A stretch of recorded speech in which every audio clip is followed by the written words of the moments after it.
Coucou tout le monde, je reviens aujourd'hui avec un tuto make-up automnal qui mettra particulièrement en valeur les yeux clairs parce que vous allez avoir des couleurs pourpre, cuivré, ocre. Donc je commence tout d'abord par mettre ma base à paupières de chez Urban Decay pour avoir un meilleur maintien des fards.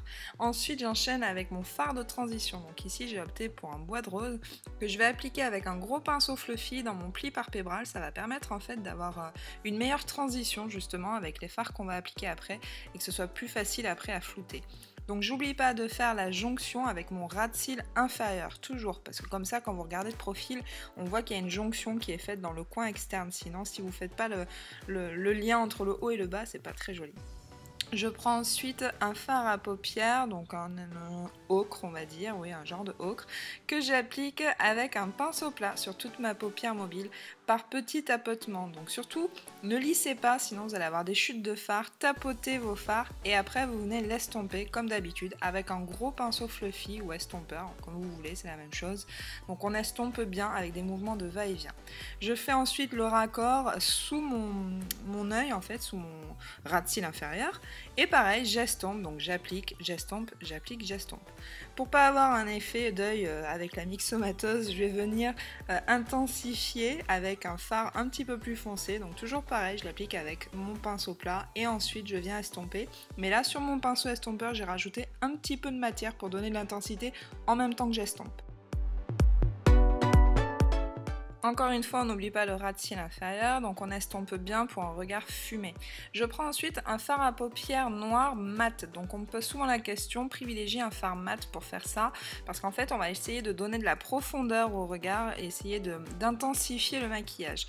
Donc je vais former une sorte de V en fait dans l'extérieur de ma paupière mobile, donc j'applique toujours par petits tapotements, le fard à paupières en forme de V ou de banane ou de halo, enfin voilà on peut l'appeler de différentes façons, et je viens l'estomper en rentrant mon fard à paupières à l'intérieur pour pas trop dépasser, et je fais la même chose sur mon ras de cils inférieur, donc toujours à l'extérieur en fait, et donc j'estompe, j'estompe, j'estompe tout le temps avec un pinceau propre qui est dépourvu de matière.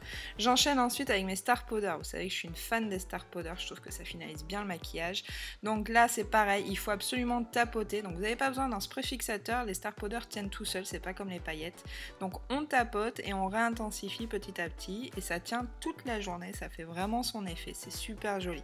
Ensuite je vais venir illuminer le coin interne de l'œil avec un fard beige irisé. Et un petit pinceau crayon, je vais apporter une petite touche de lumière. Pour bien nettoyer mon arcade, je vais appliquer un fard. Donc là, moi j'ai choisi un fard beige mat parce que je trouve que le reste du maquillage est suffisamment irisé. Mais vous auriez très bien pu prendre un beige irisé.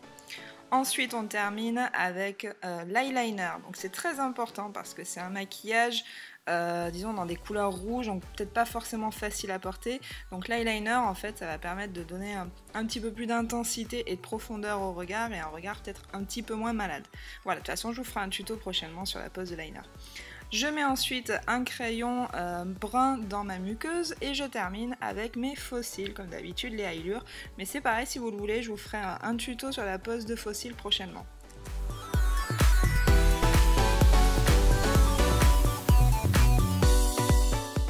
Alors moi j'aime bien fondre mes poils naturels avec ceux des faux cils, c'est pour ça que je mets le mascara toujours après la pose de faux cils.